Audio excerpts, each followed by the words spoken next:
Welcome everyone to the Restoration of Social Recreation Services webinar put on today by the ARC of California, partnering with ARCA. I am Sydney Jackson from the Association of Regional Center Agencies, ARCA, and we're excited to have you here today.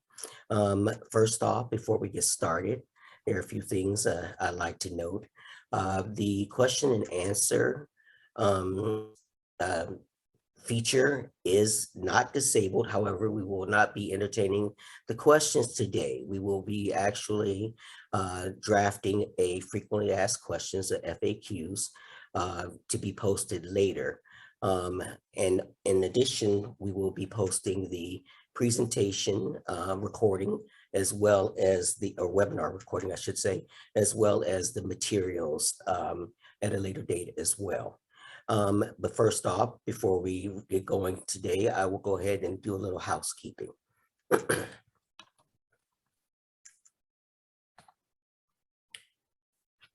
Accessing the webinar. So the meeting is being recorded for Spanish interpretation. Please click the interpretation button at the bottom of your screen and select the Spanish channel. In the Spanish channel, you can select mute original audio if you only want to hear the interpreter. Otherwise, you will still hear the English presenters in the background. ASL interpreters will be on spotlight throughout the presentation. Depending on your device, this may mean that sometimes you cannot see the presenter. We apologize for the inconvenience. This presentation will have English closed captioning, which you can access using the button at the bottom of your screen. Your video and audio will not be available. In webinar mode, you will only be able to see the presenters and interpreters. Chat is not activated for attendees.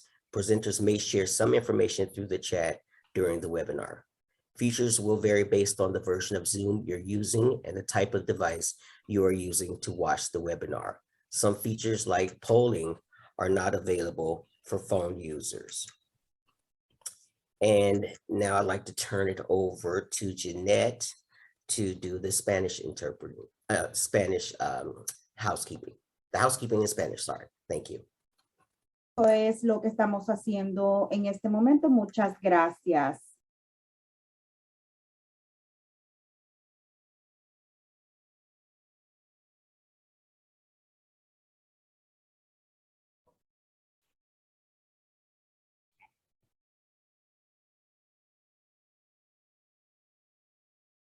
Para interpretación en español, por favor, haga clic en el botón de la interpretación en su pantalla y seleccione el canal español. En el canal de español, usted puede seleccionar el modo de mudo para escuchar el audio original. También de otra forma puede escuchar las presentaciones en inglés en la parte del fondo. Y los intérpretes de lenguaje de señas están destacados durante esta presentación de acuerdo al dispositivo que usted pueda usar. Esta presentación tendrá la opción de subtítulos en inglés y los puede acceder en la parte de abajo de su pantalla. Su video y audio estarán disponibles. El seminario estará solamente permitido a los presentadores e intérpretes que estén visibles. La función de conversación o chat no está disponible para los participantes. Los presentadores pueden compartir cierta información por medio de la función de conversación o chat durante el seminario web. Las funciones varían según el dispositivo y la versión de Zoom que esté utilizando. Algunas funciones como votar no están disponibles para usuarios de teléfono.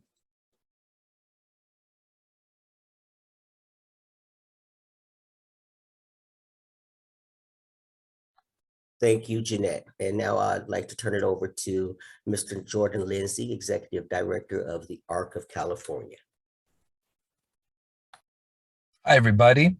This is Jordan Lindsay with the ARC of California, and I am just incredibly excited to be with all of you, 460 participants right now. And the reason why this is so exciting and the reason why this is so important is because this is a service and support for Californians with intellectual and developmental disabilities that we as a community have advocated for many years. It was taken away as a service that regional centers could fund back in 2008, back when we were in our recession. But after many years of advocacy, it is now, again, a service that regional centers can fund, which has been a tremendous source of opportunity and excitement for families and individuals across the state. And so whether you are a existing provider of services to regional centers, whether you have never provided services for the intellectual and developmental disability community before or been vendored by a regional center, whether you're a family member or an individual themselves, we are really excited that you're here with us to learn how you can become vendored to provide these services. Because even though we were able to advocate for it to become allowable and be funded through regional centers, there will not be any recreational services unless there are you guys out in the community providing them for the individuals who need them. So very, very excited that you're with us. Quickly, the ARC of California, we are a family organization, an organization made of and run by individuals with developmental disabilities and their families. And we are so happy to be doing this with ARCA. A lot of thanks to ARCA for pulling this training off and for promoting this to so many people who are here. And so we're really thankful to them. And this session, you will learn how you can become engaged with the regional center, your local regional center, and how you can begin to provide those social recreational services. And even if you were providing these back a couple decades ago, and not just how you can provide them, but how we can provide them in an inclusive and community-based environment for our community. And so this is going to be kind of session number 1, and there will be a session number 2, which will be more focused in targeting individuals and families themselves along with the providers. But this one is definitely going to be geared toward how you can, as a provider of or an organization that does social recreation activities and services, how you can become involved with your local regional centers. So again, very excited that you're here. I would like to now introduce some of our panelists today, and then I'm going to turn it over. Aaron Olson is with us. He is the Assistant Director of Community Services at the Central Valley Regional Center. We also have John Decker, who is the Director of Community Services and Supports at Alta California Regional Center. We have Mary Luz Weiss-Stusser, which is the Director of Community Services at Westside Regional Center. And then we also have Marnie Norris, who is the Senior VP of Programs at Inclusion Matters. And so it's an incredible panel that we have today to provide you the information, and really glad that you're here. So at this point, I'm going to hand it over to Aaron.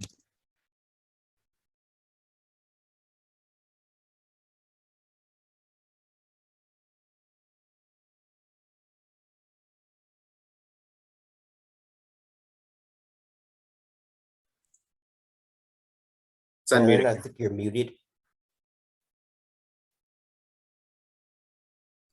It would be good to unmute oneself. So thank you so much, Jordan. Today we're going to talk about the 21 regional center system that's located throughout the state of California. It's an amazing support system that was created underneath the Lanterman Act. 7 of those regional centers actually are in the LA Basin area. These regional centers conduct assessments and provide diagnoses for individuals looking for services. Part of that is determining eligibility for services. There are 5 categories to pick from: intellectual disability, or ID, cerebral palsy, epilepsy, autism, or other conditions than ID, typically defined in the Welfare and Institutions Code 4512. With these, once an individual is eligible for regional center services, we provide case management services to support them, like social recreation. These developed services are purchased and coordinated through the IPP process, which is an amazing document that is reviewed on a regular basis to make sure the individual is receiving the services that they truly need. Part of that we focus on is the person-centered planning approach, which is an amazing opportunity to create a circle of support for the individual being served and their family and the outsiding areas that would give them support. And so that's why we're talking today in regards to social recreation. Today, right now, we're going to actually add a poll. So you're going to see it here in a second. And this poll will give us an opportunity to gauge where you are all and how you feel about social recreation.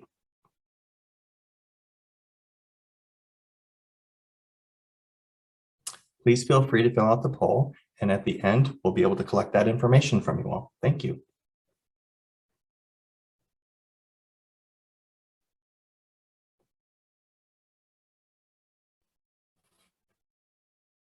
Next slide, Sydney.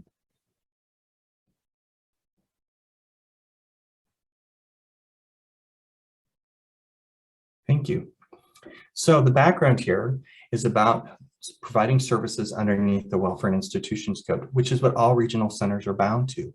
And this gives us the authority to purchase social recreation, which, to Jordan's point, was suspended effective July the 1st of 2009. We're very excited that it's turned back on again. What an amazing opportunity for us here within the state.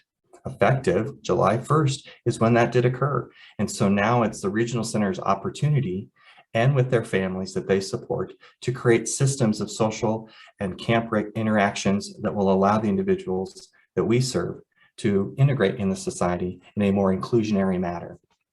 Social recreation provides these opportunities, and we are excited to encourage these types of inclusions because they help improve social skills for the individuals that we serve. These activities that take place in the community allow us to see the individuals that we serve flourish and develop those social skills and personal relationships that we all have an expectation for growing up and living our lives through. And it really truly creates the active enjoyment of daily living. These activities can be created and provided through multiple services that are in the community setting, through generic resources such as parks, to other types of private agencies and organizations that allow us to create those social interactions that everyone will benefit from. Next slide, Sydney.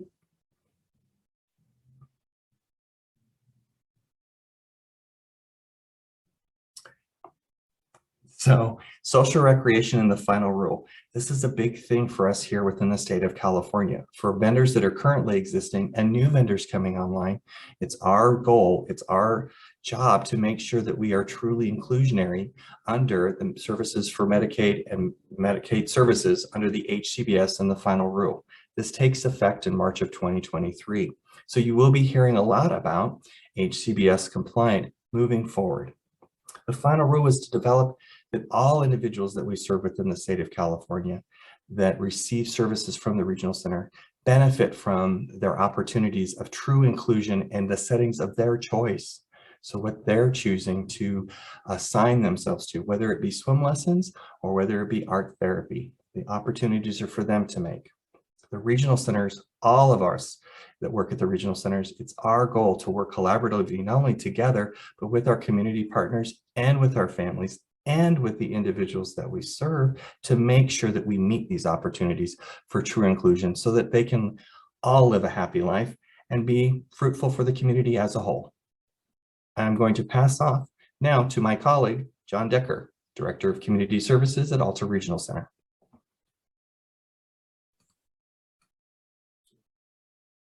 All right, thanks so much, Aaron. I wonder if we can get the poll back up again so folks have an opportunity, or like even myself, to be able to take it. So a lot of this information that's going to be shared on the next couple slides are things that can be found on regional center websites. And so if the poll can be brought back up during this to give folks a chance, this might be opportune. So my name is John Decker. I'm the Director of Community Services, Alta California Regional Center. We are very excited about having the opportunity to bring back social recreation services. And what we want to really demystify for folks is getting into business with the regional center so that the regional center can fund this again. I'm pleased to see we have 511 participants now that are on here today. So hopefully there are many of you that are for the first time thinking about working with the regional center. And hopefully we also have many that may be existing providers and are looking at other opportunities. To give an overview of how services are funded and how the system is structured, we have the state of California. There's general fund and federal dollars. It goes through to the Department of Developmental Services, and then the money goes to the state-run services, and then the 21 different regional centers. And then the regional centers then fund our service providers through that. Again, previously, as we were aware, the social recreation, some of these activities were outlawed back in, 13 years ago or so. And now we're in a place where we get to bring it back. Again, to demystify some of this, it should not be that challenging to enter into a financial relationship with the regional center to cover the cost of these services. The regional centers are really committed to, in essence, requiring the least amount of information that we possibly can to, kind of safely move this through a vendorization process. So what that means is, you would not be looking at a long, onerous process in order to become vendorized, but instead we would certainly look to streamline it, especially as many of you are already representing existing programs that are in place. So that being said, there's a couple different ways that we can look at funding services. We can look at if we are going to take a service that you already have in place, and say you have some supports that are available for individuals with like physical support needs, not necessarily developmental disabilities. And you wanted to see if that supports could also be for people with developmental disabilities, we might look at a usual and customary rate. You already kind of have something set up. Can we look at just funding you separately with our funds at your rate? The second way that we can do this as well is through negotiated rates. And then negotiated rates would be us having a back and forth discussion with the service provider about what kind of service they're looking at providing, and then looking to see which rates we could utilize to best fund the service. Regional centers right now, are very, very motivated to get these set up and set up quickly. One of the things that we are running into is that there are a number of different ways in which programs like this like to have their billing done. Some want a credit card on file. Some want an upfront payment. The payments that are funded by the regional center are done in arrears, which means that as a service provider, you would receive an authorization in advance by us. You would provide the service, and then you would bill us, and we would pay for the service. If that seems like it would be a barrier or an issue, really encourage you to reach out and discuss this with your regional center. And also, you will hear more about inclusion, but the availability of regional center funding for some of these types of social recreation activities could really assist individuals that financially couldn't participate in these things over the years. And so by offering it might be a different type of way that you have to bill, but it also is opening up a whole lot of opportunities for members of your local communities who, again, maybe could not afford to participate in some of the programs that are currently existing. So we encourage you to have that discussion with the regional center about the billing before kind of discounting this because we pay in the arrears for things. So with that, we'll move on to the next slide. Thank you.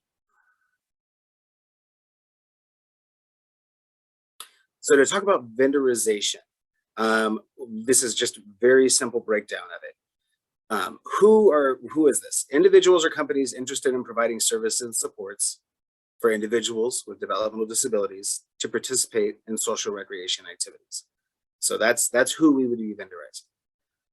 The only thing that vendorization is us identifying and selecting and utilizing service providers based on the qualifications to ensure that they have the requirements necessary to provide the service. That's really our role in looking at vendorization. The process allows us to verify before the services are delivered to a client that the applicant meets all of those requirements and the standards that are specified in regulations. Service providers are vendored by the regional center in which catchment area the service is located in, and that's known as the vendoring regional center. So though you would be getting state of California funding, the funding would be going through the regional center system and would come from that local regional center to where you are located. To become a vendor, there is a relatively simple process, and we just want to outline just a few different things that are required in there. An applicant and vendor disclosure statement form, and the documents that are outlined in section 54310 of Title 17. And that's the vendor application requirements and an 1890 application, DS 1890. So when we're talking about things like vendor application requirements for social recreation, what are we really talking about? Like, is it going to be a 40, 50 page long program design, or is it something going to possibly be a little bit simpler than that? So what I would do next is move on to the next slide. And I'm hoping that we can kind of go over with you some of the different components of the vendor application. So the vendor application, again, relatively simple.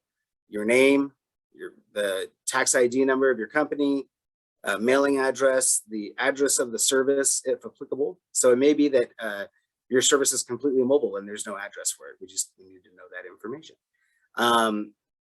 Owner, executive director information, the type of service to be provided, the telephone number, how many you're planning on serving, and then what kind of consultants or subcontractors would you use as part of the service. So, what kind of specialists, for example. So we had an interview yesterday. We were talking to Sacramento City about this, and we talked about a recreational therapist being involved possibly. So again, that's the information that we're looking at gathering.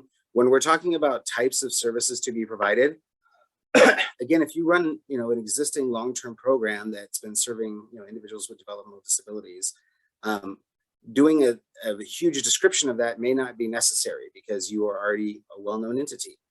The key to this, and Mary Lou's going to kind of reinforce this as well when she speaks, is that if you have questions specifically related to how to do these things, or I just can't figure out how my program would fit into the box of whatever they are trying to vendorize, in those cases, just reach out to your local regional center. Every local regional center is accepting the letters of interest from service providers that are wanting to do social recreation. So again, we would just encourage you to reach out to those regional centers, talk with them about this. And again, the vendor application process, we are really looking at trying to make that not onerous, make it so that service providers can get it done and we can get these services started for our clients and their families. And with that said,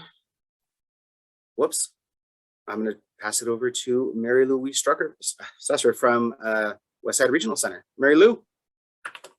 Thanks, John. I'm here to talk about the service providers that we need. We need a lot, So prior to 2009, when we were able to fund social recreational services, we had a lot of different service delivery. We had karate, we had music, and a wide variety of things. But it's during this time when we haven't been able to provide funding for it, many of the people that we were working with don't know us anymore, or they've closed. The pandemic didn't help much there either. So we're actively, looking, because many of the individuals were unable to participate in these types of services due to accessibility and or financial issues. So we are rebuilding now after 12 years. We're able to fund social recreation activities, and all 21 regional centers are making special efforts to increase the amount and the variety of social recreation services for the individuals that we support. This webinar is our statewide effort to encourage social recreation providers to work with us. Regional centers have the resources to support new service providers or current service providers that want to expand their service delivery. We, our community services departments, are ready and willing to help you to look at your program, see what might need to be changed. The other things that we can do sometimes is provide some additional staff support to assist people to attend the program. Maybe there's some physical challenges or different challenges, and we're able to do that as well. We also will definitely work with you to evaluate any potential physical barriers that you may have, and if there's workarounds for those barriers. But we really want a variety of programs. We really want community programs that will make a difference in the lives of the individuals we support. And I think you've heard us mention the IPP throughout this conversation. And the IPP is an individual program plan in which the individual identifies what supports they need or want to enhance the quality of their life. And these are very important documents, and it really helps the regional center when we have that information. We can, identify what services we have or what services we need. So we really encourage you to contact your local regional center to find out more. We're here, we're waiting for the phones to start ringing. I feel like a telethon, but it's really important that we get these services to people. And so, as I said, we're actively recruiting social recreation programs in our communities.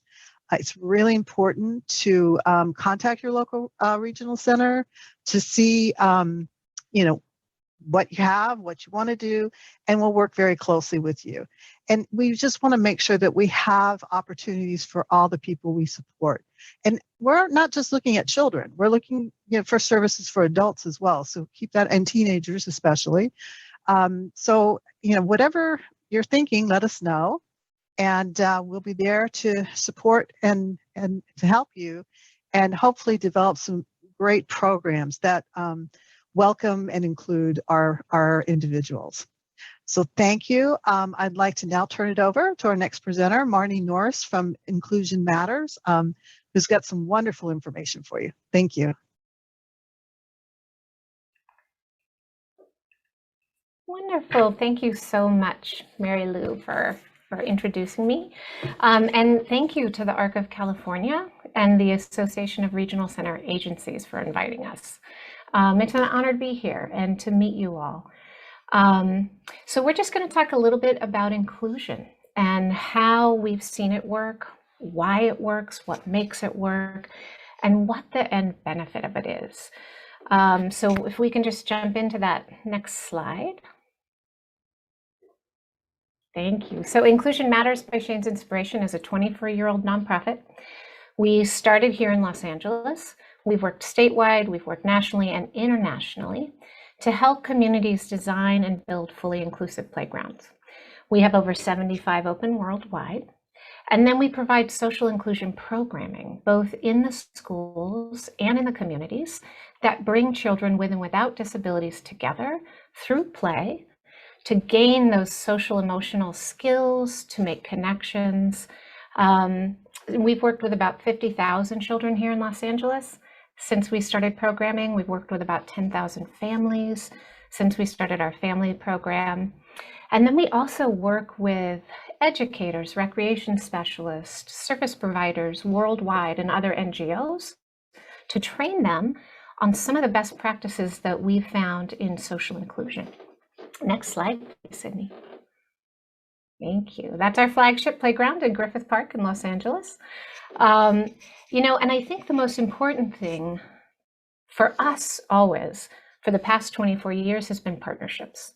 No one agency can do it all. No one staff person can do it all, right? Inclusion requires a team. It requires partnerships. And gosh, since our very beginning, since our first playground opened in 2000, we've been partnering with the regional centers here in Los Angeles and Southern California. They've been a critical partner. So we're going to talk a little bit about the benefit of partnership and what resources it can bring to your agency if you start programming inclusively. And just as a note, we didn't start programming inclusively.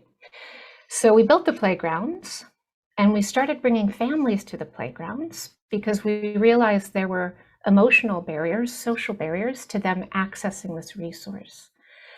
But as we started programming just for families of children with disabilities, there were families at the playground who didn't have children with disabilities, and they started joining in on the programming.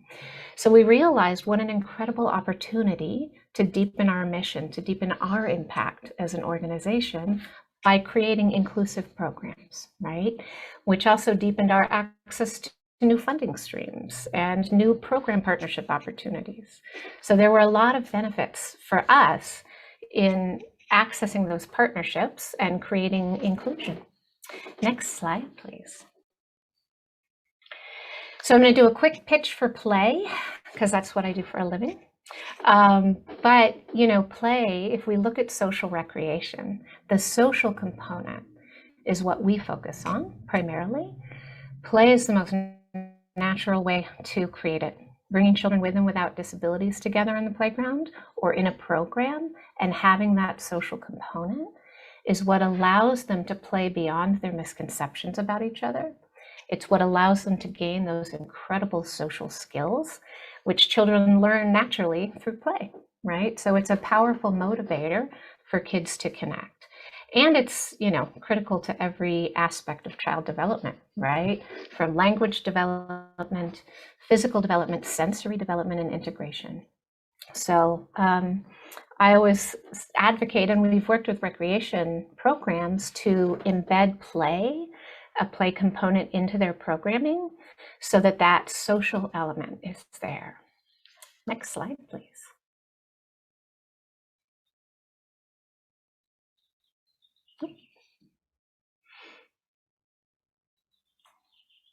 Can we hop to the next slide? Yay, thank you.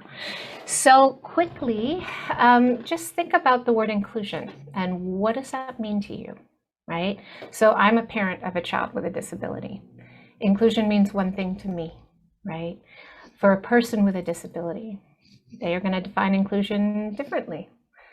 For an agency, you might define it differently, right? Everybody has a slightly different definition of inclusion.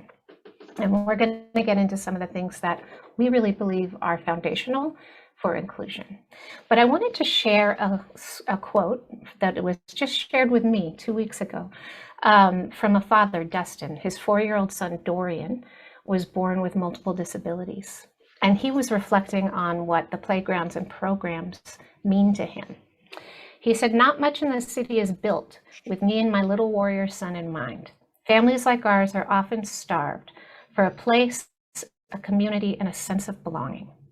Not only did we find a place to do what all children should be able to do, play, we also found a way to quench that thirst for fellowship and a place to truly call home." So I think at the end of the day, inclusion is belonging, right? It's feeling like we belong in a community setting where everybody else belongs. Next slide, please.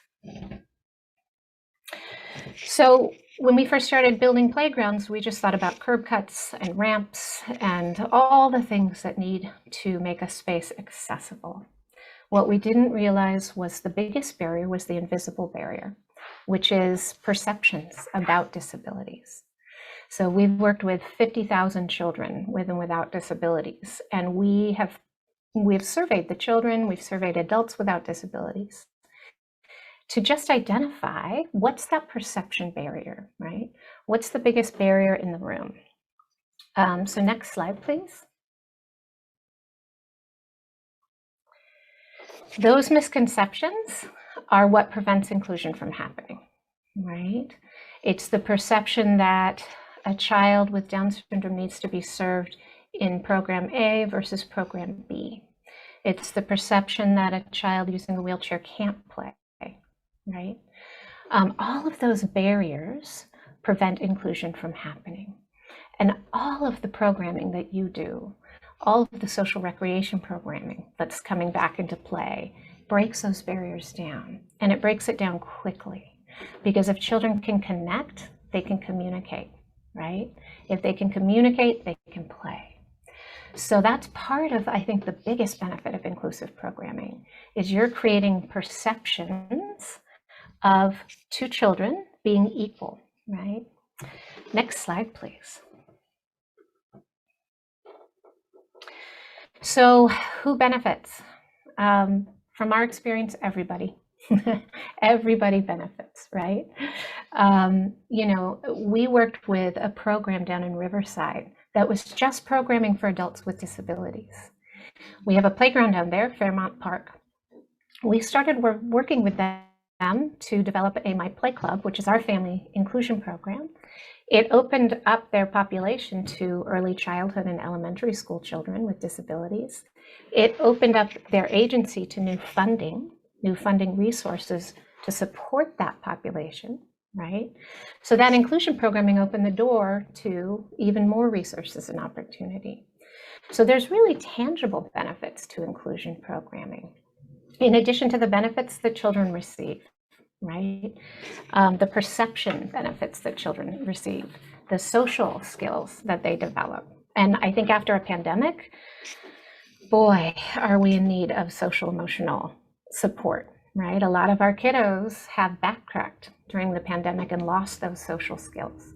So play and inclusion is a powerful way, and your social recreation programs are a powerful way for them to rebuild those skills. Next slide, please. So how do we get there from here? I always, when I work with teachers and recreation professionals, I always say inclusion, you don't have to do something brand new right away, right? All you have to do is ask a simple question, what can I do on Monday? Inclusion is just a mindset. It's looking at what you're already doing and saying, okay, how can we make a tiny adaptation over here so that children without disabilities can join in and engage, right? How do we put a little training over here so our practices become more inclusive? So what we've found over the years is there are some fundamental tenets to social inclusion that really make it work and stick. So same opportunity to engage, but adapted. So I'll share a story with you. I was on the playground 2 weeks ago, and I had a classroom of children with visual impairment and multiple disabilities, and I had a class of students without disabilities come to my playground, and I facilitated the interaction between the two. And I knew the children with visual impairment, music was their thing, right? Big component of their learning, big component of their communication. And I knew I had a young man without a disability who was a drummer. So I brought he and his buddy with a visual impairment together. I gave them drumsticks and I sent them off on the playground. And they drummed on the rails, they drummed on the ground, they drummed on the, the seats of the swings, and they explored the entire day with their drumsticks, and that's how they connected. So it was just a really simple, small adaptation that brought these two populations together, found a common engagement that ended up being profoundly beneficial for both of them. Okay. Next slide, please. So fostering reciprocity versus pity. This is a big piece. So if we think back to those misconceptions that we just talked about, what we're trying to do through inclusion is help children without disabilities see past those differences and those misconceptions and find common ground, find a way to connect as peers, right? So in a lot of peer-based programming, children with disabilities are taken care of, which is certainly can be a part of it and a necessary part in some instances, but not the heart and the soul of what you're trying to do through social recreation, right? And I'll share a great quote. We survey kids before and after their experiences with us on the playground. Before his field trip, one little boy shared in his survey that he thought people with disabilities were kind of like the underdog. He felt sad for them and also afraid of them, right? After 3 hours on an inclusive playground, we surveyed him again. And he said that his buddy, when they played, held his hand and led him around like a dog on a leash. So just in 3 hours, his perception went from viewing people with disabilities as the underdog to viewing his buddy as a little girl who was powerful and knew what she wanted to do and played just like he did, right? So that's where we're really looking at building reciprocal relationships where both sets of children see each other as valuable. Next slide, please. And then for us, sensory variety in our playgrounds and our programs. I've worked with recreation agencies to look at what tools do they need in their sports programming that allows a child who's tactile defensive to engage. What tools do you need in a music program that allow a child with autism who has auditory processing overwhelm to engage, right? And it's usually a very small adaptation that allows all the students to participate in that same activity together. Next slide, please. And then thoughtful facilitation. What are we doing as the adults in the room to model the behavior that we want children without disabilities or adults without disabilities to emulate in that program, right? How are we training our staff? So in 2 weeks, I'm working with the Los Angeles Department of Recreation and Parks to train their summer camp staff on inclusive practices. And again, all of those modifications to go from just serving one population to serving both equally well are really minor, simple modifications that anyone can do, right? It's just a matter of rethinking how we do what we do. All right, next slide, please. So, who are our partners in the room? You know, we've worked with everybody.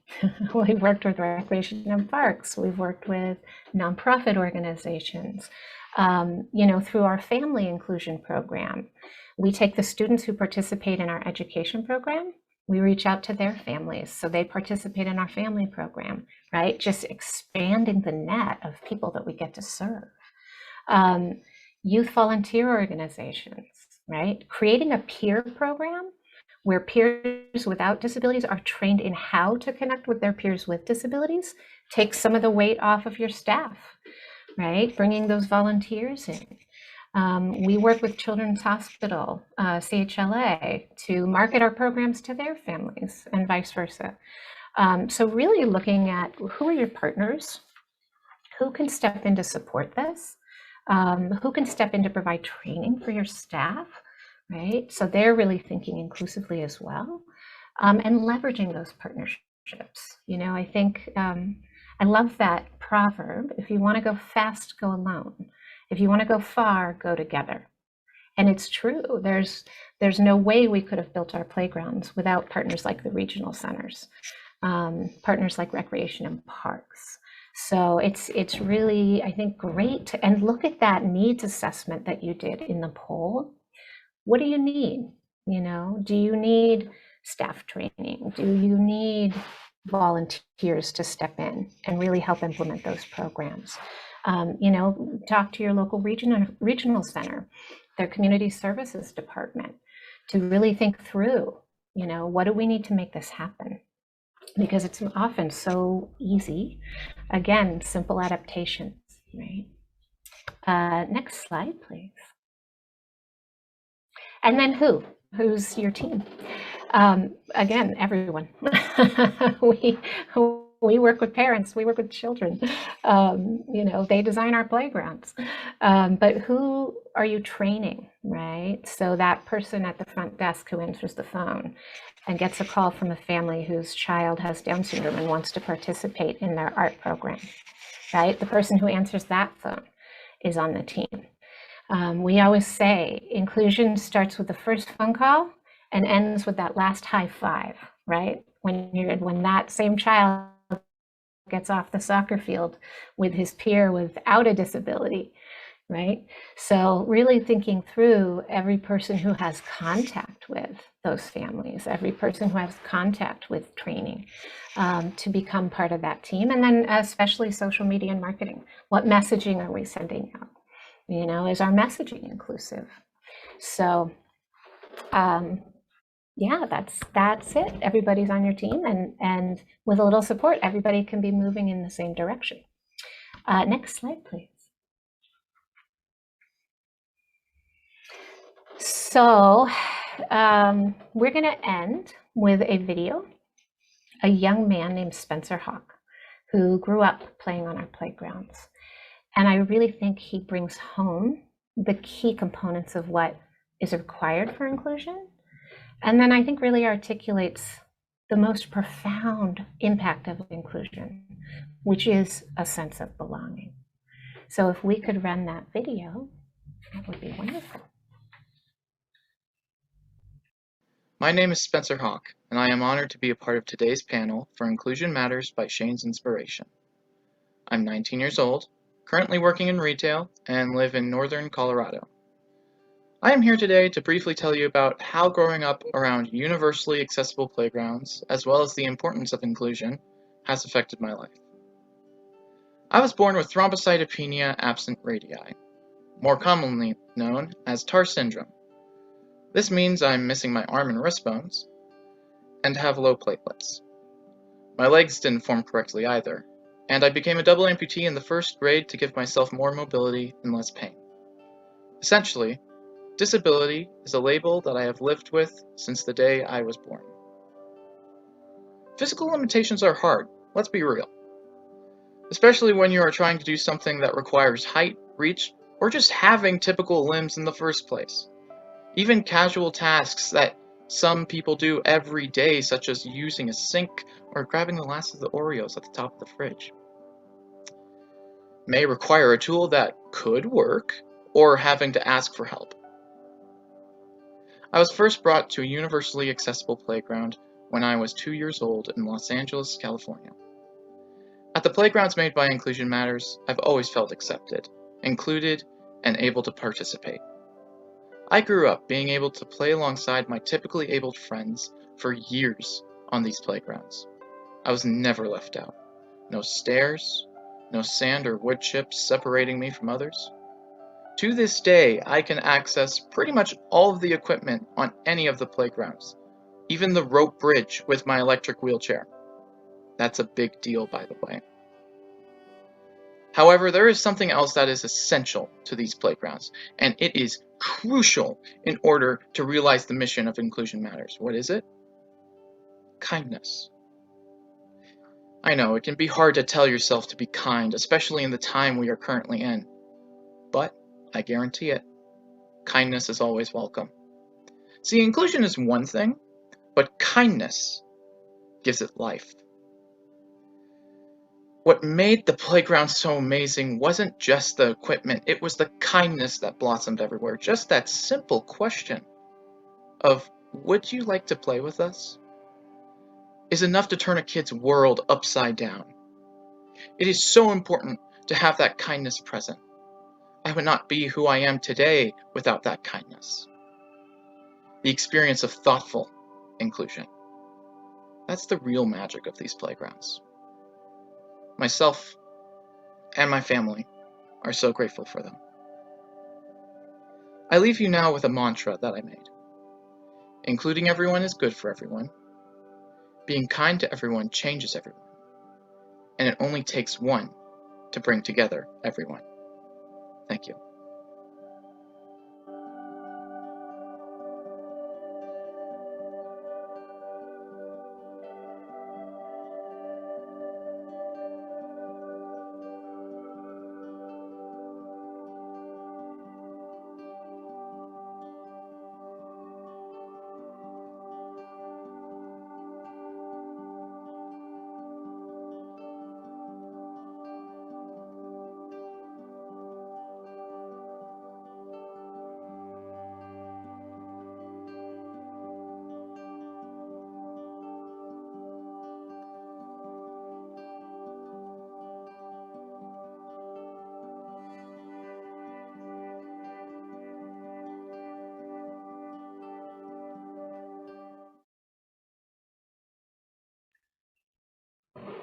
And yes, Spencer has participated in pretty much every recreation and social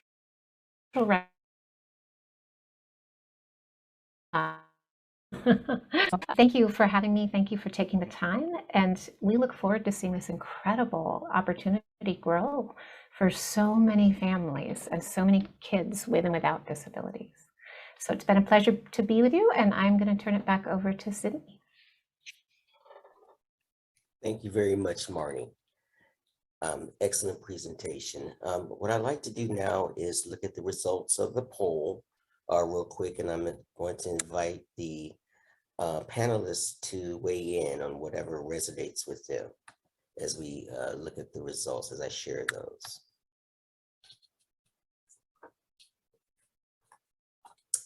So question 1.1, as an organization, what do you feel the most important benefit of inclusion is? 79% says social skills, 49% said peer support, ability awareness garnished 36%, and increased program participants was at 30%. What does this poll say to you, Marnie, or any other panelists? Oh, I think the social skills, is huge. And keeping in mind that it's social skills for children with disabilities, but it's also social skills for children without, right? When both sets of children are brought together, both have huge increases in awareness, compassion, communication. Right. And any other panelists have any comments regarding the poll responses of 1.1, question number 1.1?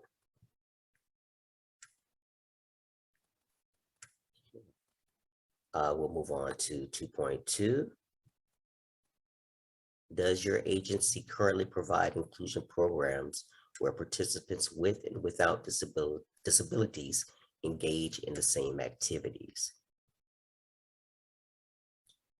We have 66% said yes, and 34% said no.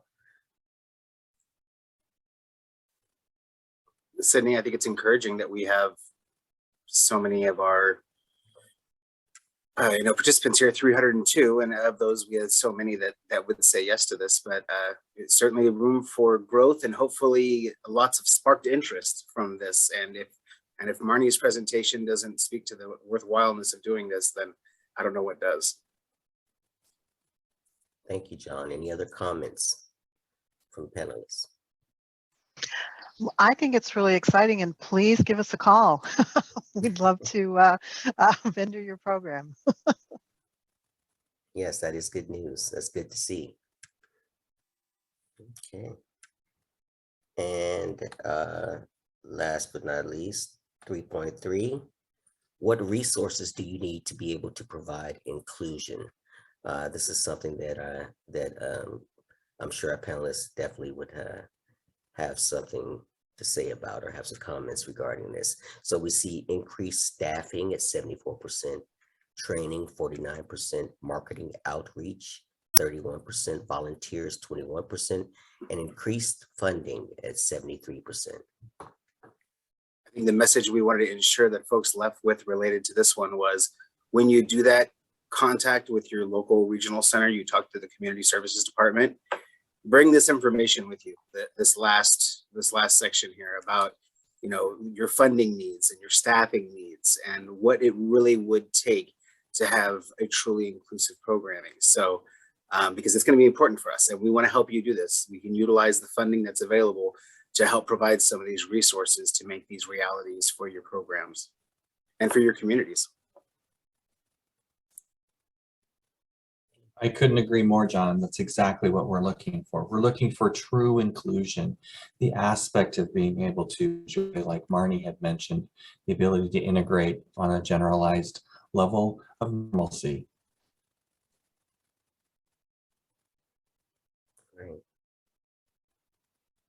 Anyone else with any other comments or regarding number 3?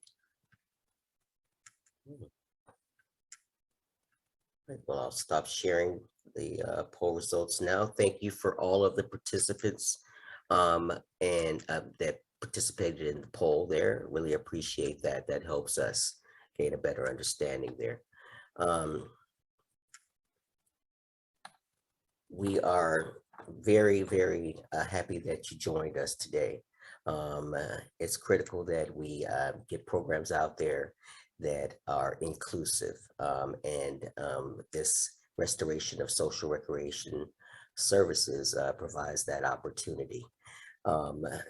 So thank you again. As I stated earlier, the information, the materials for this webinar will be posted at a later date, as well as the recording of this presentation or webinar.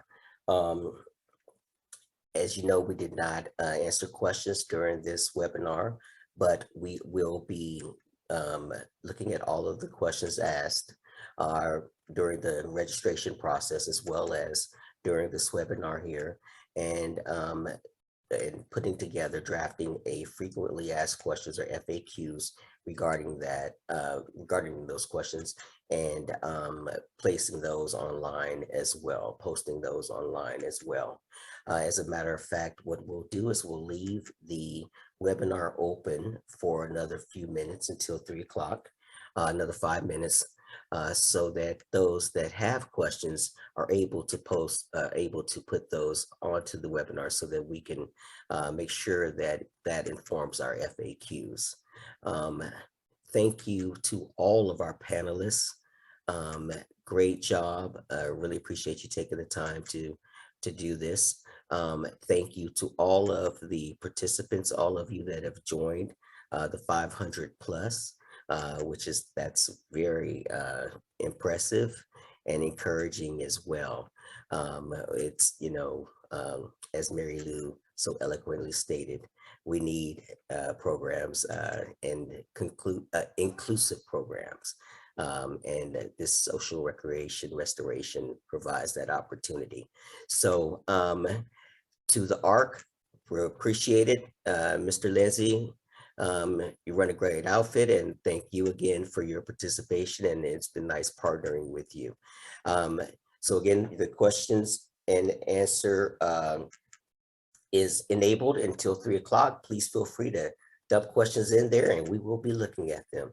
Thank you very much to everyone and have a good rest of the day.